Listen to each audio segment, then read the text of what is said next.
সম্মানিত উপস্থিতি ভাই এবং বন্ধুগণ, আল্লাহ রাব্বুল আলামিন সূরা আল ইমরান 3 নম্বর সূরা ৪তম পারা পৃষ্ঠা নম্বর 63 আয়াত নম্বর 102 জানালেন, ইয়া আইয়ুহাল্লাযীনা আমানু তাকুল্লাহ হাক্কা তুকাতি ওয়া লা তামুতুন্না ইল্লা ওয়া আনতুম মুসলিমুন। হে ঈমানওয়ালারা, তোমরা যথাযথভাবে যেমনভাবে আল্লাহকে ভয় করা উচিত তেমনভাবে ভয় করো এবং অন্ততপক্ষে মুসলমান না হয়ে মৃত্যুবরণ করো না। ওইটি আয়াত আর এইটি আয়াতের সাদৃশ্য হলো এখানে আল্লাহ তাআলা ভয় করতে বললেন এবং অন্ততপক্ষে মুসলমান হয়ে মৃত্যুবরণ করতে বললেন। মুসলমান হয়ে মৃত্যুবরণ করতে গেলে কোনগুলো ইসলামের রীতিনীতি, কোনগুলো অমুসলিমদের রীতিনীতি, এই ব্যাপারে আমাকে এবং আপনাকে বেসিক ইলম জ্ঞান অর্জন করতে হবে। তারপরে সেইগুলোকে ছুঁড়ে ফেলে দিতে হবে। কোনো একটা মসজিদের আমাকে সভাপতি করা হলো, দেখলাম মসজিদে মাঝে মাঝে ফজরে আজান হয় না, দেখলাম মসজিদে মুসল্লির পরিমাণ কম, ইমাম একাই কোনো সবাই নামাজ পড়ছে কিংবা ইমামের সঙ্গে আমি দুজন নামাজ পড়ছি।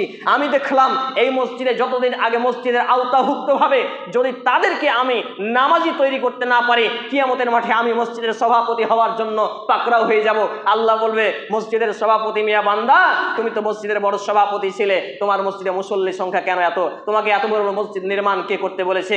এই চিন্তায় আমি মসজিদের রিজাইন দিয়ে দিলাম, মসজিদের সভাপতি পদকে ইস্তেফা দিলাম। আমার আব্বা রহমতুল্লাহ আলাইহি গত 3 তারিখে মৃত্যুবরণ করেছেন, যার কথা বলতে গেলে কলিজা ছুঁড়ে চলে যায়। তিনি যখন বেশ কিছুদিন আগে, মৃত্যুর কিছুদিন আগে, চিন্তা করুন, এইরকম তাকওয়াশীল নিজেকে তৈরি করতে হবে।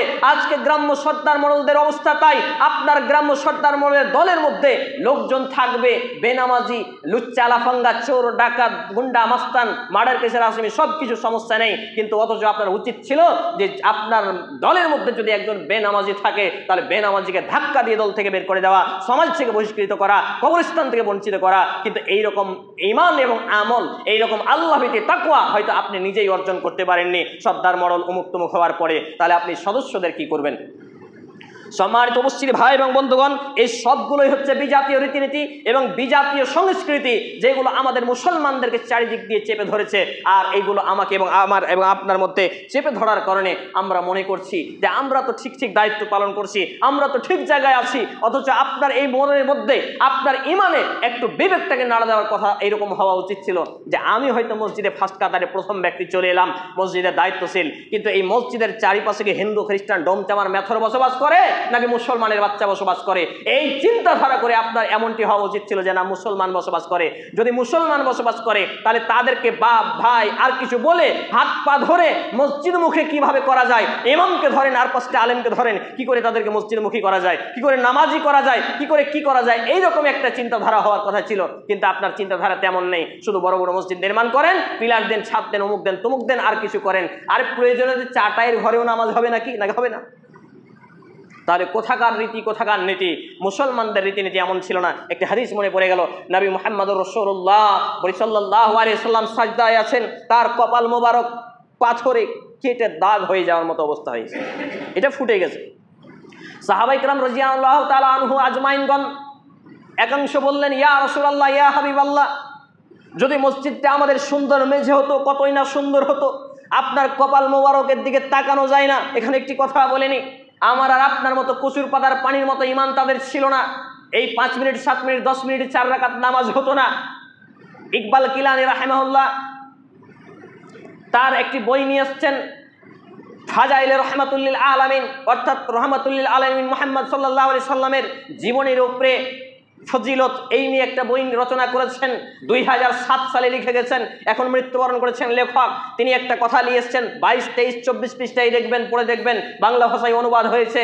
তিনি বলছেন, নবী মুহাম্মদুর রাসূলুল্লাহ, খুব মনোযোগ দিবেন, ইমাম সহ সবাই রেকর্ডিং হচ্ছে, সবার কাছে একটি মেসেজ এটা যাচ্ছে। নবী মুহাম্মদুর রাসূলুল্লাহ সাল্লাল্লাহু আলাইহি সাল্লাম মাগরিবের সালাতে ইমামতি করছেন। এমতো অবস্থায় সূরা আত-তুর, খুব মনোযোগ দিয়ে শুনেন, সূরা আত-তুরের তিনি 37তম আয়াত পর্যন্ত এসে পৌঁছালেন। সুবহানাল্লাহ! আপনার এই মাগরিবের সালাতে শুধু ওই আম্মা পারার 2-3টা ছোট ছোট সূরা, ইন্না আতাইনাকাল কাউসার, কুল হুয়াল্লাহু আহাদ, ইয়া আইয়ুহাল্লাযিনা আমানু ইযা নুদিয়া লিস-সালাত, বাস শেষ। আমি এই জন্য কয়েকটা বড় বড় সাইকুল হাদিসকে বলেছিলাম, আপনি কত বড় আলেমের বেটা আলেম, মাগরিবের সালাতে সূরা তুরের 37টা আয়াত পড়েন, আপনার জাতি যদি পিঠের চামড়া না তুলে দেয়, আপনার যদি প্রকৃত আলেম হন, আপনাকে বের করে যদি না দেয়, আর আপনি সমাজের গোলামি করলে আপনাকে বের করবে না, তখন ব্যক্তি বলেছিলেন, হাবিবুল্লাহ, অত বড় ঈমান আমাদের হয়নি। সম্মানিত উপস্থিতি ভাই এবং বন্ধুগণ, নবী মুহাম্মদুর রাসূলুল্লাহ সাল্লাল্লাহু আলাইহি সাল্লামের কপাল মুবারক ফুটে গেল। সাহাবা ইকরাম আফসোস করলেন। তখন নবী মুহাম্মদ রাসূলুল্লাহ সাল্লাল্লাহু আলাইহি সাল্লাম গায়ের লোম ভাবলিয়ে যাচ্ছে, হাদিসটা পড়লেও বললেও ভামরাই। শুনে রাখো হে সঙ্গী সাথী, জেনে রাখো আমরা যে সময় বসবাস করছি এই সময়ের মসজিদগুলো কাঁচা, কিন্তু মসজিদ আবাদকারী নারী পুরুষ যারা মুসল্লি আছে এদের ইমানগুলো বড্ডই পাকা। জেনে রাখো পৃথিবী ধ্বংসের মুহূর্তে কিয়ামতের আগমন ঘটবে। এই মুহূর্তে মানুষদের মসজিদ হবে রং বেরঙের, চাকচিক্যময়, কিন্তু মসজিদে থাকবে মুসল্লি কাফের, বেদিন, বেঈমান, মুনাফিক মার্কা। তাদের ইমান থাকবে শূন্য শূন্য শূন্য। হাদিসটি আমার কাছে নোট করা আছে, আপনি চাইলে নিতে পারেন। মুসান্নাফ ইবনে আবি শাইবা এবং মুস্তাদরাক হাকিম সহ মুসনাদে আহমদ সহ বিভিন্ন গ্রন্থে হাদিসটি বর্ণিত হয়েছে যে মসজিদ ভর্তি মুসল্লি থাকবে, ইমাম সহ মুসল্লিদের একটাও ইমানওয়ালা থাকবে না, বেঈমান থাকবে। নাউজুবিল্লাহি মিন জালিক। যখন আমি ইমামতিতে দাঁড়াই তখন এইটা আমার চিন্তা হয় যে আমি কি সেই কাতারে, আমিও কি সেই দলে? এই অনুশোচনা আমার এবং আপনার কখন হবে? যখন কোরআন এবং হাদিস আমি এবং আপনি চর্চা করব, পড়াশোনা করব। তো নবী মুহাম্মদ রাসূল সাল্লাল্লাহু আলাইহি সাল্লাম আফসোস করে বলেছিলেন কিয়ামতের পূর্বে মানুষদের মসজিদগুলো হবে রং বেরঙের মার্বেল টাইলসের, কিন্তু মসজিদে থাকা ব্যক্তিদের ঈমান হবে কচুর পাতার পানির থেকেও খারাপ। মনে হবে মুসল্লি, হুজুরে পীর কেবলা অমুক তমুক এত বড় ইমানদার ব্যক্তি আজকে আমাদের মসজিদে। যেমন আমি আমার দেশ থেকে মনে হয় ফেরেশতার অমুক, কিন্তু আমার ভিতরে অন্তর কতটা কুলুষিত, কতটা পাক পবিত্র বা কতটা পাপিষ্ট এটা আমি জানি এবং আমার রব জানে। এটা আমি জানি এবং আমার রব জানে। সম্মানিত উপস্থিতি ভাই এবং বন্ধুগণ, তাই নিজেকে শুদ্ধিকরণ করুন। আল্লাহ রাব্বুল আলামিন আমাকে এবং আপনাকে যে দিন দিয়েছেন, দিনুল ইসলাম, যেই দিনুল ইসলাম হচ্ছে চূড়ান্ত দিন, আল্লাহর কাছে অ্যাকসেপ্টেবল, এটাই একমাত্র রিলিজিয়ন। ইন্নাদ-দীনা ইনদাল্লাহিল ইসলাম, সূরা আল ইমরান 3 নম্বর সূরা 19 নম্বর আয়াত। আল্লাহর কাছে একমাত্র গ্রহণযোগ্য দিন ইসলাম। আর এই ইসলাম ছেড়ে আগামী 5 সেপ্টেম্বর আপনি অনুষ্ঠান পালন করবেন, এখানে আপনার খরচ হয়, এখানে সময় যায়, এখানে আরো কিছু করতে হয়, কিন্তু যেখানে মানুষকে নামাজি করা যায়, মানুষকে সমাজি করা যায়, মানুষকে মানবিক করা যায়, মানুষকে ধর্মিক করা যায়, এই জায়গাতে আপনার খরচ তেমন নেই, এই জায়গাতে আপনার টাকা দেওয়া ভারী। এই জন্য আমি একটা কথা বলি, আপনার চায়ের দোকানে বসে 50 টাকার নোটটা খরচ করতেও তেমনটা কষ্ট হয় না। আপনার দরজায়, আপনার মসজিদে, আপনার পাড়ায়, আপনার মহল্লায়, আপনার এলাকায় একটা মিসকিন, একটা শিক্ষক, একটা পরিচালক, একটা আপনার কোরআন সুন্নাহর পরিচালক, দাওয়াত সেন্টারের পরিচালক, সে যদি আসে আপনার পকেট থেকে 5 টাকা বের করতে যতটা কষ্ট, 500 টাকা বন্ধু বান্ধবের পেছনে খরচ করতে আপনার ততটা কষ্ট নয়। এখানেই বুঝতে হবে আমি এবং আপনি কতটা ইমানদার, কত বড় ইমানওয়ালা নাকি বেঈমান। আমি এবং আপনি মুসলিম হয়েও বিজাতীয় রীতিনীতিতে কতটা অনুসরণীয়, অনুকরণীয় হয়ে গেছি।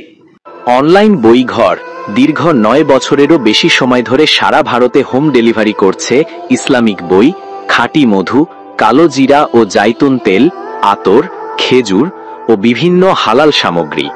Mobile number 800 100 7990।